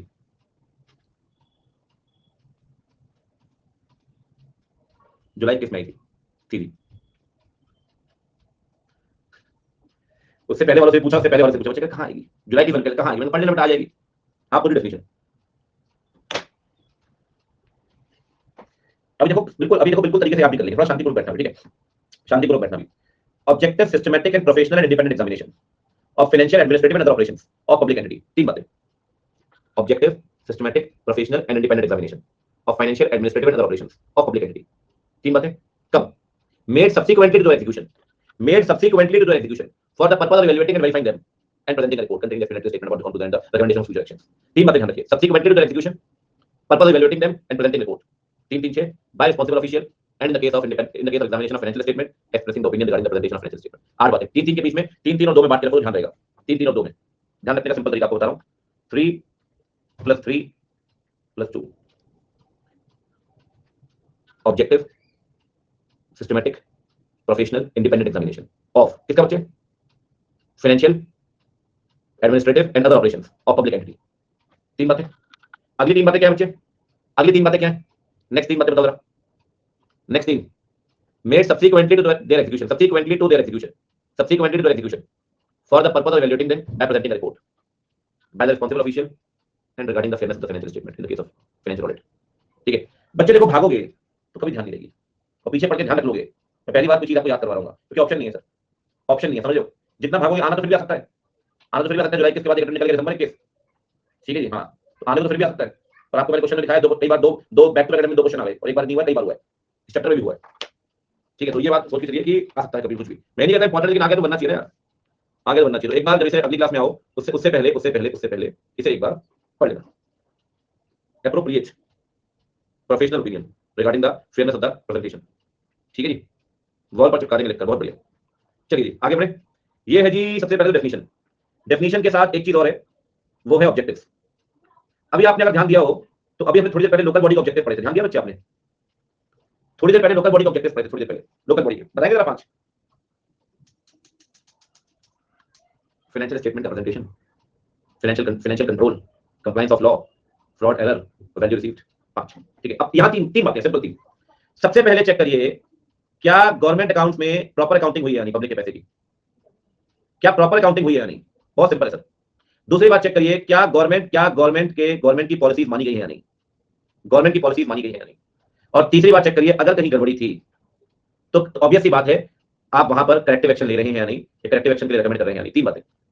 सबसे पहला है accounting for public funds, proper accounting, compliance of government policies and corrective actions. बहुत सिंपल है। सबसे पहली बात है जी government audit it serves as a mechanism for public accounting. इससे आप अकाउंटिंग चेक कर पाएंगे, public accounting of government funds. ठीक है, गवर्नमेंट फंड्स। दूसरी बात और क्या चेक करिए सर, आप चेक करिए कि क्या पॉलिसी जो है एडमिनिस्ट्रेशन की, राज्य सरकार की अपनी पॉलिसीज है, यूटी की अपनी पॉलिसीज है, सेंट्रल गवर्नमेंट की अपनी पॉलिसीज है, क्या गवर्नमेंट डिपार्टमेंट उन पॉलिसीज को मान रहे हैं या नहीं, क्या जो खर्चा किया जा रहा है वो गवर्नमेंट पॉलिसी के हिसाब से है या नहीं, क्या जो प्रोग्राम एग्जीक्यूट हो रहे हैं एज पर द पॉलिसी है या नहीं। यही सब चीज आपको चेक करनी है गवर्नमेंट ऑडिट के अंदर। ठीक है ना, तो आपको ये चेक करना है जी, आपको चेक करना है साथ में कि पॉलिसी मानी जा रही है या नहीं। सही बात, आप चेक करिए जी। It involve examination of the operational management programme and policy aspects of the public administration और अल्टीमेटली लास्ट पॉइंट क्या है बच्चे, लास्ट पॉइंट आएगा कि जब आप गवर्नमेंट ऑडिट कर रहे हैं कुछ कमियां आपके सामने आए। ठीक है, कुछ कमियां आपको सामने आए। ठीक है, थैंक यू जी। कुछ कमियां आपके सामने आए तो आप रेकमेंड करें सरकार को भी, आप बताएं गवर्नमेंट ऑडिट करने के बाद कि इन जगहों पे कमियां हैं, इन चीजों पे आपको काम करने की जरूरत है, यहाँ कंट्रोल वीक है, यहाँ लीकेज ऑफ रेवेन्यू है, इन चीजों को आप ठीक करिए। आपको ऑडिट करने के 3 ऑब्जेक्टिव है, अकाउंटिंग चेक करो, पॉलिसी कंप्लायंस चेक करिए, और अगर कहीं कमियां हैं तो आप रेकमेंड कर सके इन चीजों को आप ठीक करिए ताकि आगे कमियां ना आए, आगे दिक्कतें ना आए। These are 3 objectives of government audit. ठीक है ना। तीसरा क्या है जी, आपके अपने ऑब्जर्वेशंस हैं, audit observations based on the factual data serve to highlight the lapses, कि कहां कमियां हैं, कहां चूक हो गई, कहां पे दिक्कतें हैं of the lower hierarchy of the lower management, ताकि जो सुपरवाइजरी लेवल है वो एक्शन ले पाए और कमियों को ठीक कर पाए। thus helping the supervisory level officers to take appropriate action। ये देखो थोड़ा बेसिक का पार्ट है, करना जरूरी है, चीजें हैं, थ्योरेटिकल ज्यादा है, ऐसा कुछ बहुत सारा इसमें अंडरस्टैंडिंग और कंसेप्चुअल वाली बात नहीं है, थोड़ा सा बोरिंग लगता है, लेकिन फिर मैं आपसे कह रहा हूँ ठीक है कि फैक्चुअल डेटा फैक्चुअल, ठीक है, कि मिस करोगे तो दिक्कत हो जाएगी। ठीक है, 3 बातें बच्चे, नहीं हो सकता है। 3 बातें, सबसे पहले अकाउंटिंग चेक करेंगे, दूसरी बात चेक करेंगे गवर्नमेंट की पॉलिसीज, ठीक है, और तीसरी बात चेक करेंगे करेक्टिव एक्शन के लिए रिकमेंडेशंस। ठीक है, ये दोनों मिलाकर क्वेश्चन आया 4 नंबर का, definition of audit and objective 4 number का, examination of operational management programme and policy aspect of the public administration, helping the supervisory level officers to take appropriate action. मुझे ऐसा लगता है वो 4 नंबर के हिसाब से काफी बड़ा क्वेश्चन था, काफी बड़ा, कई बार हो जाता है इंस्टीट्यूट से, कई बार इंस्टीट्यूट से हो जाता है सर ये, क्योंकि 4 नंबर में अकेले काफी है यार, ये 4 नंबर में अकेले काफी है। एक तरफ टाइप ऑफ ग्रांट पूछ रहे हो 4 नंबर में, और एक तरफ आप ये पूछ रहे हो। ठीक है, खैर कोई बात नहीं, बढ़िया बच्चों, ओनली ऑब्जेक्टिव 3 नंबर। हाँ मतलब इतना तो बनना ही चाहिए मेरे हिसाब से, इतना तो आना ही चाहिए। चलो खैर कोई बात नहीं, दिक्कत नहीं। ठीक है, आगे बढ़े जी। चलिए अब थोड़ी बात कर लेते हैं सीएनडीजी की, बाकी बातें बाद में करेंगे, थोड़ा सा चीजें शुरू करते हैं। देखिए सबसे पहले मैंने आपको पढ़ाया है अभी तक क्या, ये दैट्स इट। अब थोड़ी बात करेंगे सीएनडीजी की, ठीक है, सीएनडीजी की देखते रहो। चलो जी शुरू करते हैं सीएनडीजी की कहानी, जल्दी जल्दी देखते हैं बच्चा पार्टी। सर सीएनडीजी का अपॉइंटमेंट कौन करेगा? बच्चा कह रहा है लैक कर रहा है बच्चों, क्या नहीं कर रहा है? चलो ठीक है, डन डन, सुनो सुनो, ठीक है डन डन। हाँ सर लैपी में बहुत लैग है, फोन में लैग नहीं है, और कोई ऐसा लैपटॉप वाला है जिसको लैग कर रहा है?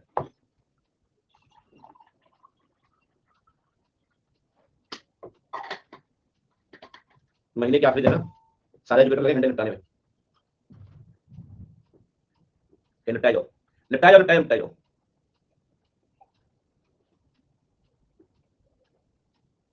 लिमिट रहती है जी, अनलिमिटेड कौन पढ़ाएगा? कितने आवर्स होते हैं? मेरे बचते नहीं, मेरे एग्जॉस्ट हो जाते हैं। चलिए मेरे तो खत्म हो गई पहले, बस ये बता रहा है कि प्लस की क्लास ही ले रहा हूँ तीसरे दिन।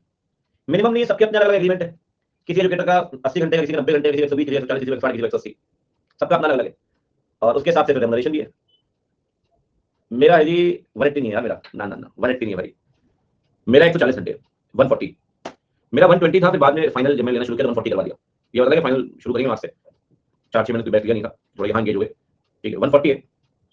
तो जब पहली बात 120 की हुई, रेमुनरेशन बताओ, अरे बस बेटा मिल जाती है कुल मिला के। तो आपको आज के हिसाब से पे होती है यहाँ, क्लासेस के हिसाब से नहीं, किसी को भी क्लास से पे नहीं होती भैया, सब आर वाले ही हैं।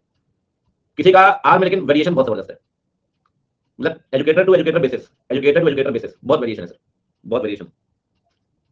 वो कह रहा है दिलशाद 5,500 रुपए मल्टीप्लाइड बाय 140, 5,500 में फोन मिला उठाओ मैं, चलो आगे बढ़ते हैं। सीएनडी जी देखो जी, सीएनडी जी देखो जी 2 CR, चलो आगे बढ़ते हैं। सीएनडी जी ना 50,000 कुछ भी मतलब 50,000 28 करोड़ देंगे मेरे को 50,000 मल्टीप्लाइड बाय 140 नहीं, 50,000 140 मल्टीप्लाइड बाय 12, 8 करोड़ 40 लाख, ना पागल हो गया, इतना नहीं है भाई। चलो देखो, तो अरे पढ़ लो यार बच्चों, सीएनडीजी की जहां तक बात है, सीएनडीजी की जहां तक बात है, सीएनडीजी ठीक है, सीएनडीजी का अपॉइंटमेंट करता है भारत का राष्ट्रपति, भारत का राष्ट्रपति, वो कह रहा है प्रेसिडेंट ओबामा। इंडिया में ये हालत है इस समय, जैसे हमेशा रहती है कि इसे पूछ दो यूएस के प्रेसिडेंट नाम बताएगा, अपने कंट्री के प्रेसिडेंट नाम नहीं बता पाएगा, प्रेसिडेंट ऑफ इंडिया, ठीक है। दूसरा सर एक बात बताओ, सुनते हैं आप ध्यान से, छोटी छोटी चीजें फटाफट से बिल्कुल। सर एक बात बताओ, मतलब अपॉइंटमेंट प्रेसिडेंट करेगा, हाँ जी सर, रिमूवल कौन करेगा? रिमूवल अगर आप चाहें तो रिमूवल करता है पार्लियामेंट ऑफ इंडिया, हटा सकती है सरकार, लेकिन सर बहुत आसान नहीं है हटाना, बहुत आसान नहीं है हटाना। हटाने के लिए चाहिए 2/3 मेजोरिटी, 2/3 मेजोरिटी। सर तेल निकला है 2/3 मेजोरिटी इकट्ठी करने में, दोनों हाउस में 2/3 मेजोरिटी कितनी समझ लो आप, 543 2/3 362 के आसपास, 362 सांसद चाहिए भैया, ठीक है बहुत ज्यादा है सर। एक बात ज्यादा नहीं होगी, कोई भी नहीं हटा देगा, कोई भी नहीं हटा देगा। जब कांग्रेस का दूसरा कार्यकाल था यूपीए का 2009-14 तक, तो विनोद राय सीएनडीजी से जितने घोटाले किए कांग्रेस ने, कॉमनवेल्थ, कोयला घोटाला, 2G स्पेक्ट्रम, जितने घोटाले किए सब उन्होंने ही बताए थे। थोड़े उनका इंक्लाइनेशन बीजेपी की तरफ था और बाद में कांग्रेस हटाना चाहती थी लेकिन कांग्रेस हटा नहीं पाई। सर 362 बहुत ज्यादा यार। तो विनोद राय को बहुत रिस्पेक्ट दी बीजेपी, ऐसा नहीं, बहुत सारी कमेटी के अंदर मेंबर बनाए, बीसीसीआई के अंदर भी लेकर गए बीजेपी वाले, हमारी सरकार है अब विनोद राय की जगह, कोई दिक्कत नहीं है, अच्छी बात है, मस्त है, कोई दिक्कत नहीं। अब देखो अगला सुनो, तो पार्लियामेंट ऑफ इंडिया, सर एक बात बताओ ग्राउंड क्या है, किस ग्राउंड पे हटाओगे, किस ग्राउंड पे हटाओगे? ग्राउंड है सर पहली बात तो इनकैपेसिटी, सुनना ध्यान से, इनकैपेसिटी। एक्चुअली क्या है सर, सुन लो, एक्चुअली क्या है कि इनका जो टेन्योर है ना, ये होता है 6 साल का, ठीक है जी, और इस आदमी की मैक्सिमम एज होगी 65 साल, 65 साल, 65 65 65, ठीक है जी। तो 65 गोविंद जी 65 से कम है। खन्ना जी सीएनडीजी की बात कर रहा हूं, प्रेसिडेंट की नहीं, सुन लिया मतलब आपने, फिर कितनी बार समझाता हूं, क्लास के टाइम मत सुना करो आप यार, सुन लो मतलब खन्ना जी है, मैं अपने सर के, खन्ना जी आए दूर कहीं खड़े थे, खन्ना जी सुन रहे थे कुछ नोट के थ्रू, कहीं नहीं मिला तो बाइक की सीट पे चालू गए, मैंने खन्ना जी को समझाया, खन्ना जी अच्छी बात नहीं है, पैसे बहुत आ रहे हैं, इसका मतलब यहाँ पे उजाड़ दोगे, ठीक है, फिर कहता है ठीक है सर, ठीक है। तो टेन्योर 6 साल, मैक्सिमम 65 साल। अब सर एक बात बताओ, अगर उस आदमी की एज ही 65 की हो गई, जैसे मैं आपको बताता हूँ, सुनो ध्यान से, जनरल वीके सिंह, ये आधी चीज थे इंडिया के, थोड़े बोल्ड थे, कुछ उन्होंने एक आध दो कमेंट दिए सरकार के लिए भी, जब कांग्रेस की सरकार थी, तो कांग्रेस ने बोला थोड़े समय के बाद, आर्मी चीफ की मैक्सिमम एज होती है 60 साल की, 60 ईयर की मैक्सिमम एज होती है आर्मी चीफ की। बोले जी इस आदमी की उम्र 60 साल हो गई है, वो कह रहा है मेरी 59 है, कह रहे नहीं इसके डॉक्यूमेंट से फर्जीवाड़ा किया आदमी ने, 60 साल की एज है। भाई साहब उन्हें उस आदमी को इनकैपेसिटी ग्राउंड पे हटा दिया, आर्मी चीफ की पोजीशन से हटा दिया सर, जनरल वीके सिंह को हटा दिया। कुछ समय के बाद चुनाव थे, बीजेपी का आओ वीके सिंह आप तो हमारे, आ जाओ आ जाओ आ जाओ, गाजियाबाद चुनाव हटा दिया उसको, गाजियाबाद से अपने भाई राजू पर सामने बोला मैं वो 5.5 लाख के अंतर के वोटों से हराया राजू को, ठीक है, फिर तुरंत बीते मंत्री बन गए, ये भी ठीक है, मैं मजे ये ले रहे जीवन के, पहले आर्मी चीफ थे मंत्री बन गए भारत सरकार में, मैं ये भी ठीक है, वहां बेचारे जो बेचारे छुट्टियां नेता है वो चिल्ला रहे हैं आई जय मोदी जी जय मोदी जी, ये भी ठीक है।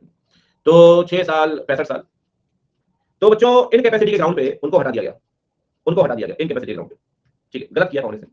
सर देखो आदमी के ना, इंसान के अपने कुकर्म होते हैं और भुगतते सब यही है, भुगत है इन कैपेसिटी, बहुत बहुत फर्जी बात। दूसरा ground proven misconduct, abuse of behaviour, अगर कोई गड़बड़ करेगा, हाँ अगर कोई गड़बड़ी की भाई, कोई पता चला कोई, हाँ मतलब पैसे वैसे लिए, कोई ब्राइब ली, ठीक है, कुछ भी ऐसा किया तो हटा सकते हैं, लेकिन हटाने के लिए अगेन 2/3 मेजोरिटी चाहिए, 2/3 मेजोरिटी चाहिए, 2/3 मेजोरिटी चाहिए, 6 साल 65 साल, ठीक है भैया। आप सुनो और बताओ सर सैलरी वैलरी मिलेगी? हाँ बिल्कुल मिलेगी, क्यों नहीं मिलेगी सर, कितनी सैलरी मिलेगी? सैलरी मिलेगी इक्विवेलेंट जज of supreme court, equivalent to जज ऑफ सुप्रीम कोर्ट, अमाउंट लिखना, अमाउंट लिखने की जरूरत नहीं, फिर ठीक है, इक्विवेलेंट जज ऑफ सुप्रीम कोर्ट, ठीक है, करोड़ों में नहीं होती भाई की सैलरी, आपको पता नहीं होगा, तो कमीशन बहुत सारी लग गई है, बढ़ गई है सैलरी, वरना पहले जब मतलब काफी कम होती थी, ठीक है, तो अलग अलग डिपेंड करती है यार, ठीक है। अब सुनो मेरी बात ध्यान से, यहाँ की बात कर रहे हो sir, appointment, removal, tenure, maximum age, salary, तो रेजिग्नेशन, रेजिग्नेशन। सर अगर सीएनडीजी रिजाइन करना चाहे तो रिजाइन कर सकता है सर। अपना अपना अपना रेजिग्नेशन लेटर भारत के राष्ट्रपति को देगा। किसको देगा बच्चे? भारत के राष्ट्रपति को। भारत के राष्ट्रपति को इस्तीफा, resignation letter must be submitted to the president of India, to the president of India, president of India. हाँ हाँ 2.8 लगा, हो गया भैया, वो कर लिया, पढ़ने थोड़ा सा। ठीक है चलो, हाँ जी बिल्कुल। अब सुनो ध्यान से सर, सीएनडीजी की जहां तक बात है तो सीएनडीजी के पास अपने राइट्स हैं, सीएनडीजी के पास अपनी अपनी ड्यूटीज हैं। ठीक है, कुछ अधिकार कुछ ड्यूटीज मैंने आपको बताए। देखो जहां तक सीएनडीजी के ड्यूटीज की बात है,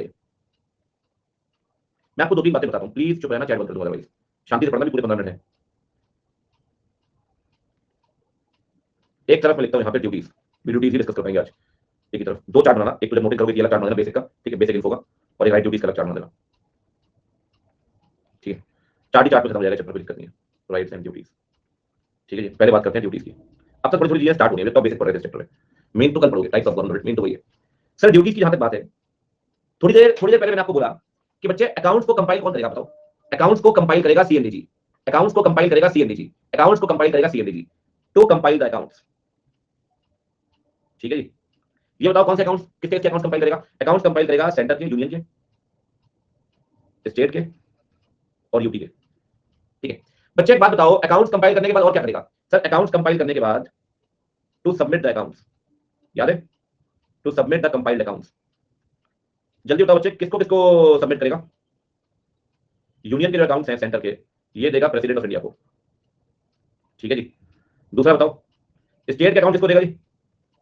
स्टेट के अकाउंट्स ये देगा जी गवर्नर ऑफ स्टेट को। ठीक है, तीसरा बताओ जी, तीसरा यूटी, एडमिनिस्ट्रेटर, एडमिनिस्ट्रेटर। ठीक है जी, चलिए आगे बढ़े बच्चा पार्टी। सबसे पहले हमने बात की अकाउंट्स कंपाइल करिए, अकाउंट्स कंपाइल करिए, और अकाउंट्स कंपाइल करने के बाद कंपाइल्ड अकाउंट्स को सबमिट कर दीजिए। अब समझना बात को ध्यान से बच्चा पार्टी, जब आप अकाउंट्स कंपाइल कर लेते हो तो अल्टीमेटली आपको रिसीट्स और एक्सपेंडिचर भी चेक करना पड़ेगा। इस अकाउंट में जो पैसा आया और जो गया उसकी ऑडिट भी करोगे। ऑडिट कई चीजों की होगी सर, ध्यान रखना, कई चीजों की, सुनते जाना ध्यान से। टू ऑडिट, सबसे पहले रिसीट्स ऑफ द 3 अकाउंट्स। अब मैं शॉर्ट में लिख रहा हूं, आप पूरा लिख लेना, ठीक है। सीएफआई, सीएफएस, सीएफयूटी लिख देता हूं यार, 2 मिनट लेंगे। सीएफआई, सीएफएस और सीएफयूटी। ठीक है बच्चे, और क्या ऑडिट करोगे? To audit the expenditure of CFI, CFS, CFUT. मैं अगर आपको फिंगर टिप्स में गिनाऊं, फिंगर टिप्स में 6-7 ड्यूटीज हैं। अकाउंट कंपाइल करना, अकाउंट कंपाइल करना, अकाउंट सबमिट करना, रिसीट्स की ऑडिट करना, एक्सपेंडिचर की ऑडिट करना, स्टोर एंड स्टॉक इन्वेंटरी की ऑडिट करना, लोन की ऑडिट करना, ग्रांट की ऑडिट करना, ऑडिट रिपोर्ट बनाना और दे देना सरकार को आगे, और सरकार से पार्लियामेंट में विधानसभा में प्रेजेंट करेगी। सिंपल, फिर से रिपीट करो, फिर लिख करूंगा बाद में।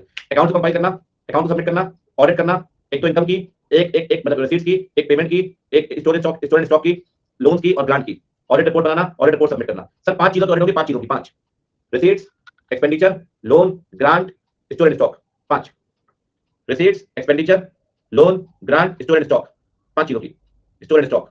ठीक है, तो मैं अल्टीमेटली मोटा मोटी मानता हूं कि कंपाइल करना, सबमिट करना, ऑडिट करना, ऑप्शन मेरी बात, ऑडिट करना, ये मैं लिख दूंगा इसमें, सीडी और सब लिख दूंगा। ठीक है, चौथी ड्यूटी क्या हो जाएगी? ऑडिट करने के बाद to prepare the audit report, to prepare the audit report on the government accounts. Audit report बनाना, और बनाने के बाद to submit the audit report. और अगर आप एक चीज अगर आप देखो तो गवर्नमेंट कंपनी का ऑडिटर अपॉइंट करना आपकी राइट भी और आपकी ड्यूटी भी।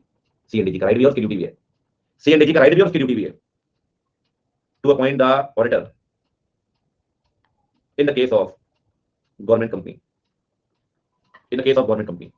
अकाउंट कंपाइल करना, अकाउंट को सबमिट करना, ऑडिट करना, ऑडिट रिपोर्ट बनाना, रिपोर्ट को सबमिट करना, ऑडिटर अपॉइंट करना। 6 हो गए 6, बताओ जी।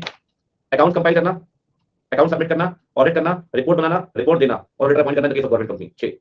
अब ये बताओ कि ऑडिट कौन सी 5 चीजों की करेगा? ऑडिट कौन सी 5 चीजों की करेगा?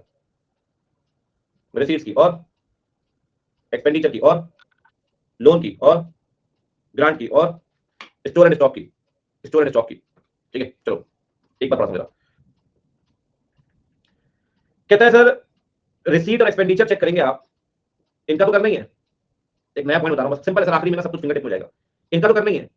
कह रहा है किसी ऐसी बॉडी का भी करना होगा, ये समझना बहुत ध्यान से, किसी ऐसी बॉडी का भी करना होगा विच इज सब्सटेंशियली फाइनेंस्ड। इसका मतलब क्या है? सुनना, इसका मतलब क्या है? ये है दिल्ली स्टेट गवर्नमेंट, ये है वहां पर एक एक एक, एक organisation, society for self employment, society for self employment, ठीक है।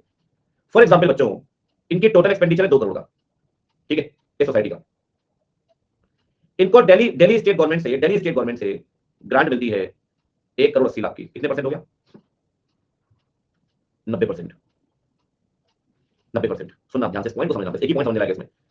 अगर कोई भी बॉडी या अथॉरिटी जिसको ग्रांट या लोन मिलती है पूरे 1 साल में 25 लाख रुपए प्लस उसके टोटल एक्सपेंडिचर का 75%, 25 लाख तो है, टोटल एक्सपेंडिचर का 75% भी है, आप मानेंगे दिस अथॉरिटी और body is substantially financed from CFS. दोनों कंडीशन, बोथ बोथ। कोई भी, फिर से रिपीट कर रहा हूं, कोई भी ऐसी अथॉरिटी, बॉडी, सोसाइटी, कुछ भी ऐसा जिसको पैसा आ रहा है सीएफआई से या सीएफएस से, सीएफएस है, ये सीएफएस के पास, या तो सीएफएस से पैसा आ रहा होगा या सीएफआई से या सीएफडी से मिनिमम 25 लाख रुपए, मिनिमम 25 लाख रुपए, और साथ में उनके एक्सपेंडिचर 75%, तो आप मानेंगे this society is substantially financed from CFI, CFS और सीएफयूटी। इनकी भी ऑडिट करेगा सीएनडीजी, इस बॉडी की भी ऑडिट करेगा सीएनडीजी। सर मैंने इसकी इंटरनल ऑडिट की है, हमारे पास सीएनडीजी को आता है स्टेट ऑडिट करने के लिए, स्टेट ऑडिट। मैंने दिल्ली स्टेट गवर्नमेंट की, आप ये समझिए कि लगभग सारी एंटिटीज की, दिल्ली जेल बोर्ड से लेकर डीडीसी तक, सबकी इंटरनल ऑडिट की है, सबकी, लगभग सबकी। मैं किसी फॉर्म में था, बड़ी छोटी फॉर्म थी, लेकिन कहानी बहुत लंबी थी सर, ठीक है। हुआ क्या कि उस टाइम शीला दीक्षित सीएम थी, इनके अंडर में, इनके टीम में एक आईएएस था, इस आईएएस का ब्रदर सीए था, और इस सीए का ऑफिस था ईटानगर में, अरुणाचल प्रदेश में।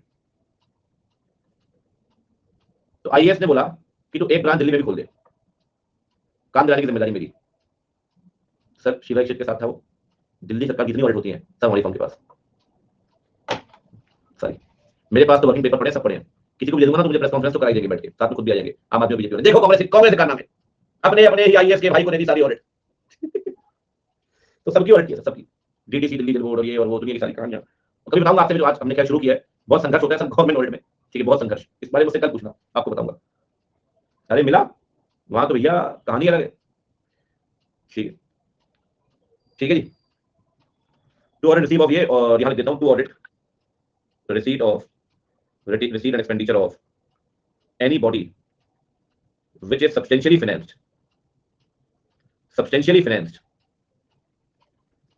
from CFI। जल्दी बताओ सब्सटेंशियली फाइनेंस कब मानेंगे? दो कंडीशन माननी पड़ेगी भाई, दो कंडीशन माननी पड़ेगी, लोन और ग्रांट फ्रॉम सीएफआई, सीएफएस और सीएफयूटी। कितने की? 25 लाख प्लस, दो कंडीशन है ना भाई, एक तो 25 लाख की कंडीशन है और दूसरी कंडीशन 75%। बताओ 75% किसका? 75% किसका बच्चों? Of the total expenditure of such body. अच्छा और क्या ऑडिट करेगी? ऑडिट करिए आप, टू ऑडिट द लोन्स, ठीक है भाई, सीएफआई और वो सब, to audit the grants and to audit store and stock, ठीक है जी। Receipt, expenditure, loan, grant, store and stock, ये आपको 6 ड्यूटी बताइए। कंपाइल करो, अकाउंट सबमिट करो, ऑडिट करो, ऑडिट रिपोर्ट बनाओ, ऑडिट रिपोर्ट दो और गवर्नमेंट कंपनी ऑडिटर अपॉइंट करो, ठीक है। आज मैंने क्या क्या पढ़ाया बच्चे आपको? सबसे पहले तो हमने पढ़ाया जी हायर परचेज और लोकल बॉडी, काफी कुछ पढ़ लिया आज। हायर परचेज, ठीक है जी। हायर परचेज के बाद मैंने आपको पढ़ाया, चालू बिल्कुल डॉट कर दिया हमने, लोकल बॉडी, ठीक है जी, चकाचक, सही बात। राइट कल होंगे, टाइप्स ऑफ गवर्नमेंट कल होगी, ठीक, तो बढ़िया रिवीजन हो जाता है जी, तभी तो रिवीजन होगा, नोटिस करोगे रिवीजन के साथ। बहुत ज्यादा नहीं है, लग रहा होगा आपको, बहुत ज्यादा नहीं नोटिस, थोड़ी बहुत तो है लेकिन फिर भी। ये बेसिक नोट करना है क्या? स्लाइड में मत जाया करो यार, ये देखो स्लाइड में कंटेंट कितना है, तो आगे वाली स्लाइड, ये स्लाइड को स्लाइड काउंट करेंगे आप?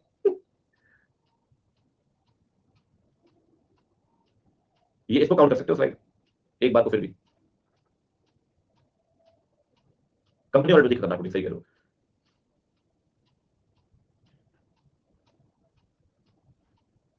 यार स्लाइड तो स्लाइड ही एक वर्ड। अच्छा मैं सही, आप भी घूम रहे हो, लो जी, मजे लो जीवन के, मजे लो बच्चों जीवन के, bye bye, take care, see you. दो बच्चे हैं जो हमेशा कहते हैं नहीं जी, कुछ नहीं है श्रीम भाई। गुड नाइट जी, जयराम जी की सेकंड स्लाइड। अरे जान खा गए सेकंड के नाम पे।